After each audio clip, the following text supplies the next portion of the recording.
Come out, you dog. Come out. Come out. How do?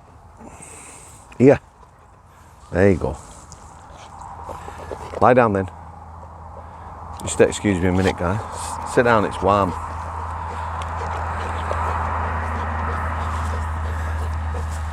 Right, guys, I'm on the pit site. Quick view.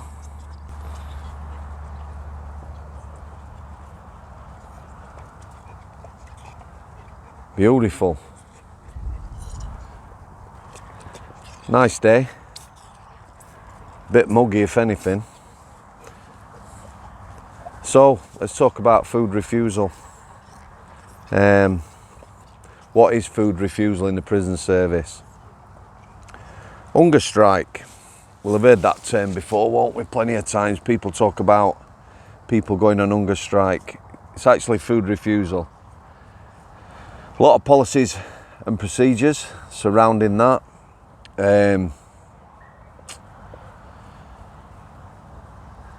If somebody comes to myself or any prison officer, tells us they're not eating, you observe them not eating, after 3 days, that generates some paperwork.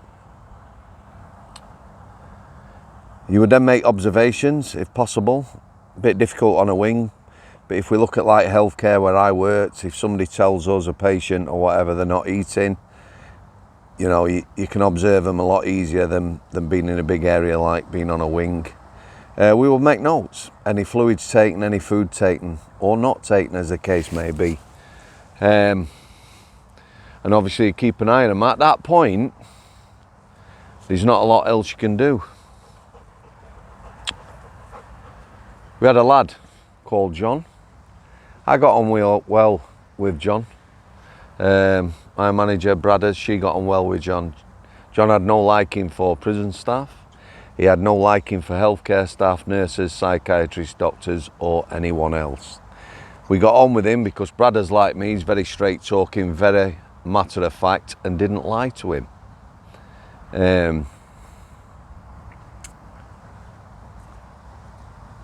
Anybody who's watched Criminal Minds and the like, the FBI, profilers, you know, a lot of these people, these serial killers, they have traits, you know, the way the childhoods went, how they behaved in the childhood,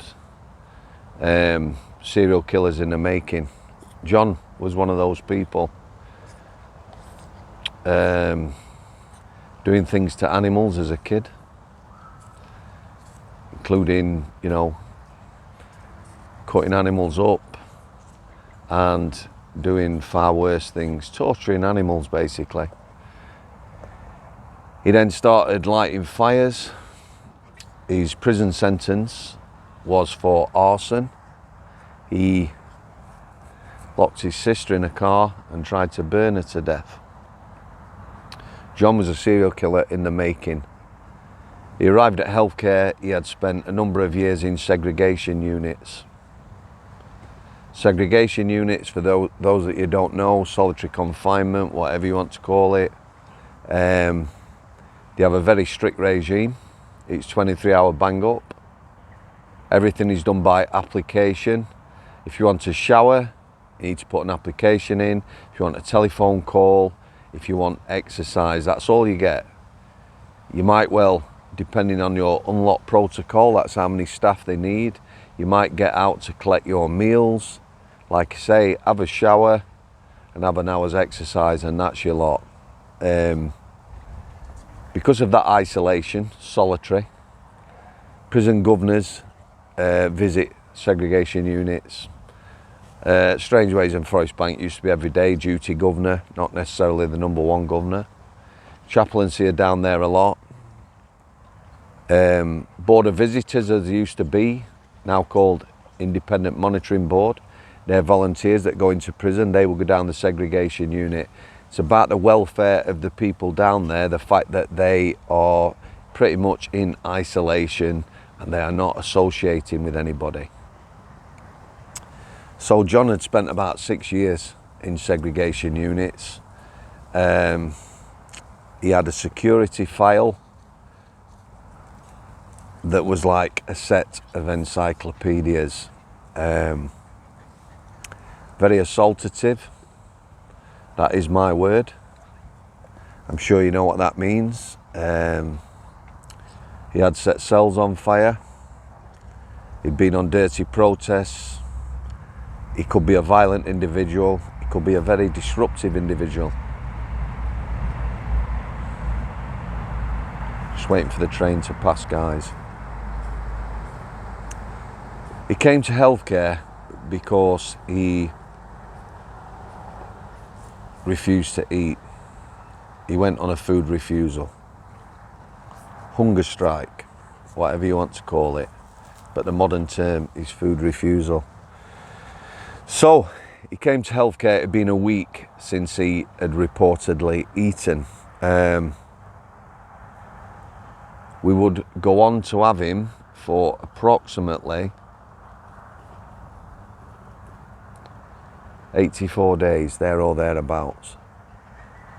I know that because that's how long he didn't eat for. That's solid foods.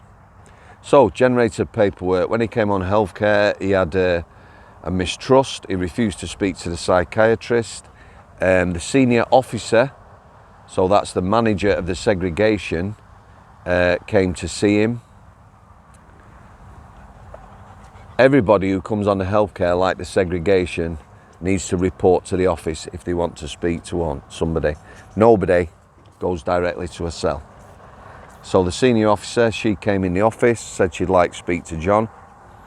I went and had a word with him. At that point, he was right outside the office, his cell. The senior officer said she had a good working relationship with him. I asked John. He said he didn't want to speak with her. He didn't like her. She'd lied to him.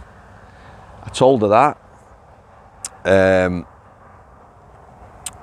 As she came out of the office, she dropped his observation panel to speak to him. He said to myself, Mr. Samworth, if she stands at that hatch, I will harm her. At which point I put the hatch up and the senior officer left the wing. Very, very dangerous individual, this guy. 84 days, he didn't take any food from the servery. He drank plenty of fluids. He ordered coffee and tea on his canteen. At that time, on the healthcare, the prisoners, and John was on a 3-officer unlock. He only came out when there was 3 officers. And to be fair, he wanted very little from us. He had no means of getting hot water. Every single time I passed his cell, I asked him if he wanted a brew, and I get him a cup of hot water. He drank coffee, tea, he had sugar, and he drank juice. 84 days, no solid food. He lost a lot of weight, but he still had capacity. You know, he wasn't light on his feet. He was still very lucid. You could have good conversations with him, and he was very aware of his surroundings. He knew by his actions, his security file, and the report from psychiatrists at some point he'd be going to high security hospital. He was actually designated Broadmoor. There's Broadmoor, Ashworth and Rampton high security hospitals in this country.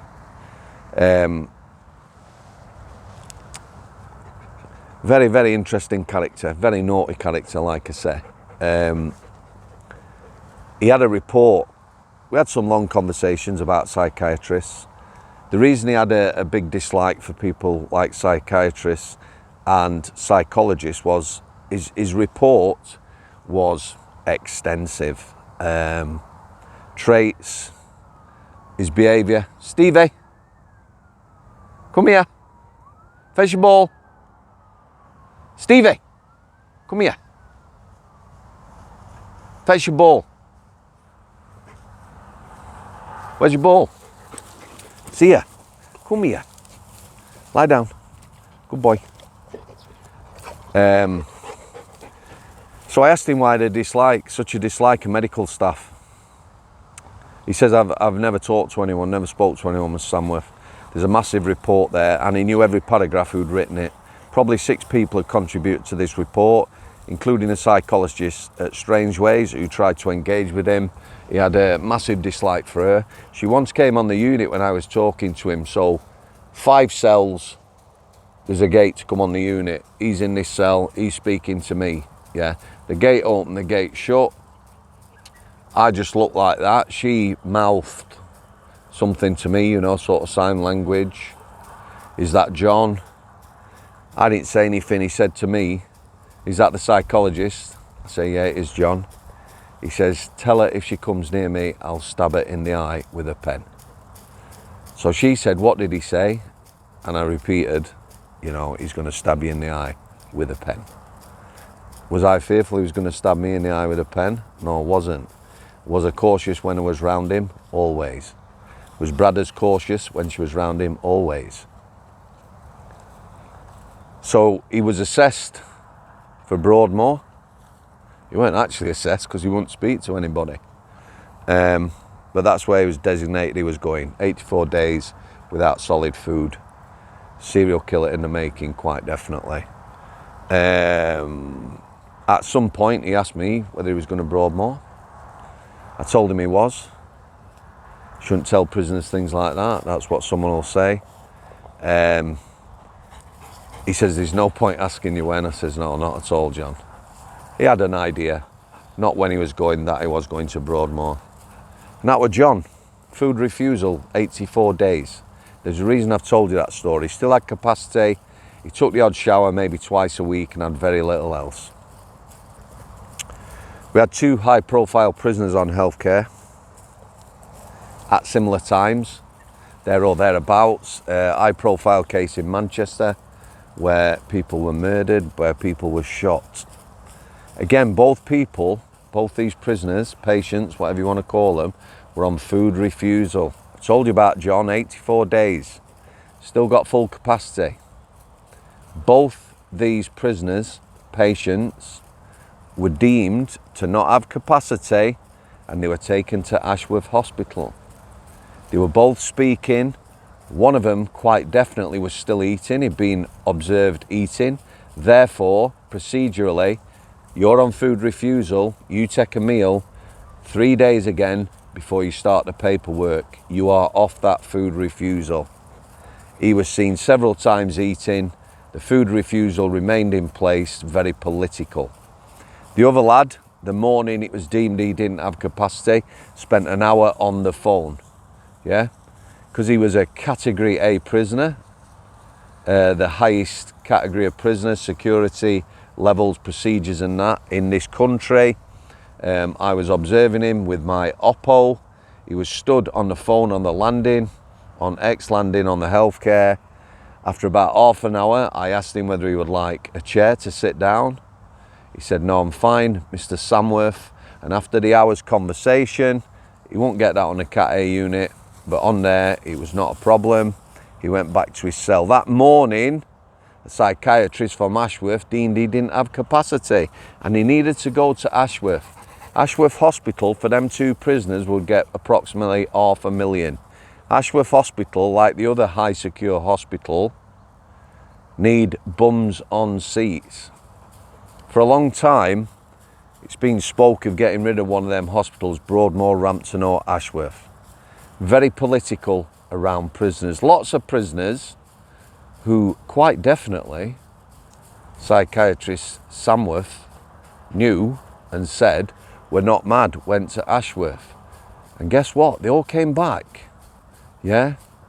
They might have had some medication when we're there, but not a lot else. It's bums on seats. Yeah? We had a psychiatrist from Ashworth. He was a narcissist in the true terms. He lied to patients. He wouldn't engage with people like myself. You know, narcissism, I've talked about it before, is not just about sort of loving yourself. That's what everyone thinks. There's lots and lots of really nasty traits, and that's what he was like. He blatantly lied to people, changed everyone's medication without looking at case notes or consulting any of the nurse managers or nurses on the healthcare. He was a complete arse. I remember one lad, we had two young lads, both about 22, who'd been troublesome in the prison and they'd ended up on healthcare. Both had personality disorders. They didn't like being on healthcare. They didn't like being locked up a lot because quite often they could be on there. They both demanded metazapine off him because one of the other patients on healthcare said it was great for helping you sleep. I remember being stood at the side of him at the hatch to one of them, just outside the office. The lad says to him, "Can I have metazapine? I'm not sleeping." He signed him up there and then. No questions, nothing else. He was horrible. He really was horrible. I witnessed him lying. I challenged him about it and he refused point blank to speak to me.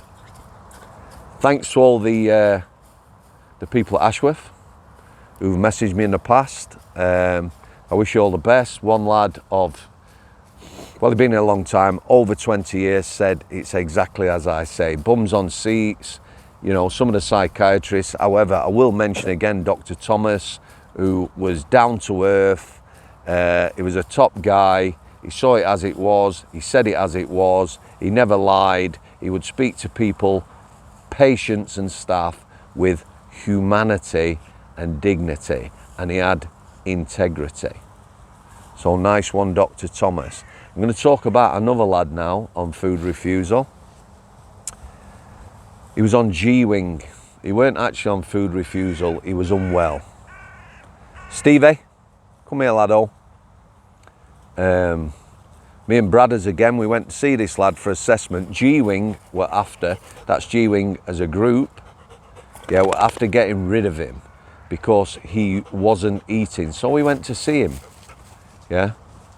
This lad could barely walk. He was quite ill. He was quite old. He'd been an addict for years and he was obviously unwell. He looked unwell. Bradders spoke to him very kindly, asked him why he weren't eating. He says, "I don't feel like eating, miss. I've had stomach problems for a while. I'm under the doctor. I just want to be left alone." He was actually in prison for about 4 weeks. Yeah. So one officer, horrible, horrible officer. Yeah, probably top 3 worst officers I've ever met for anything. She was despicable. She was outside the cell when we come out and said, "Is he going to healthcare?" So Bradders says there's no need for him to go to healthcare. He's unwell, he's got stomach problems, he don't feel like eating. You know, you can't make him go to healthcare. Just leave him be. He just wants to be left alone. He's on a short sentence. Yeah. He said if he needs anything, he'll go and see the nurse. He was on medication. That was in the morning. About tea time, there was an alarm bell on G-Wing. This lad who was unwell was brought to healthcare under restraint. The officer, the female officer, the obnoxious, horrible, horrible lass, yeah, was part of that team that came over. She came over with another lad who was on C-Wing, from C-Wing. He must have been on overtime. Big, fat-necked, horrible bully. Stephen, will you stop nudging the selfie stick? It's there, you ball. It's there. It's there. Lie down. Yeah, under restraint, this lad. I come out of the office. If someone is brought to healthcare, especially under restraint, you should get a phone call, a courtesy call, like the seg, so you can prepare a cell, welcome them, as it were. He was brought on, I come out of the office. Brother says to me, just come in the office. Sam, we sat down. Nobody came to the office. Yeah. We came out of the office as they were all leaving. There was a PO, principal officer. So he's one below governor. Bradders says to him, "What's going on?" He said, "We brought one from G-Wing," and that was it. That was as much information as they gave us. So we went down onto X landing. X6, this lad was in. He was naked, he was curled up in a corner and he was sobbing. There was a pile of clothes outside the cell. The procedure on healthcare is same as a segregation when you receive someone. Yeah, people will be strip searched, the property will be searched before they were handed it, strip searched with dignity and the like. This lad had been unceremonious. I don't want to make a joke of this, you know what I mean? He'd been stripped, they'd left him naked, there was no dignity. It was fucking shameful. It was fucking shameful, the state of that lad. Yeah, Bradders was in tears. I later found out from a decent officer what had happened. The lass, the female officer, had gone in, told him to get out of bed, he was going to healthcare. He refused. He said politely, "I'm not well, miss, I just want to stay here." She dragged the mattress off the bed with him on it, and then he was restrained. Filth, scumbags. 2 days before he'd speak to us, he was on the healthcare 2 weeks.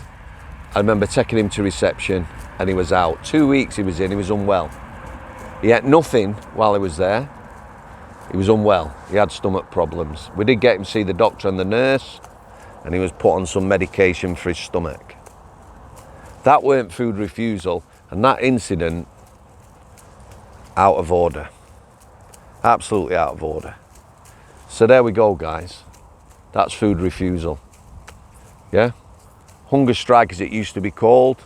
Very political. It's when people choose not to eat. Capacity is having the ability to make decisions. 2 Cat A prisoners, off to Ashworth. Ka-ching, $500,000 to Ashworth, bit of kudos. Both of them had capacity. One was eating in front of staff. Okay, guys. It's Friday now. It's not Friday. We're doing it early, aren't we, Stephen? Hope you have the best weekend possible, guys. Thanks for the kind comments, support, email. If you've got a story, a life story, a story you want to tell, realporridge@outlook.com. Parting shot as always.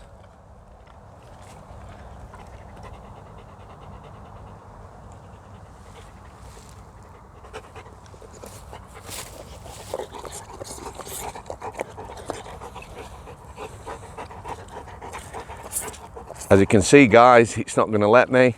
Stevie, Stephen, there you go. We'll have to do it this way. You soft ass. Cheers, guys. Thanks for coming. Al City.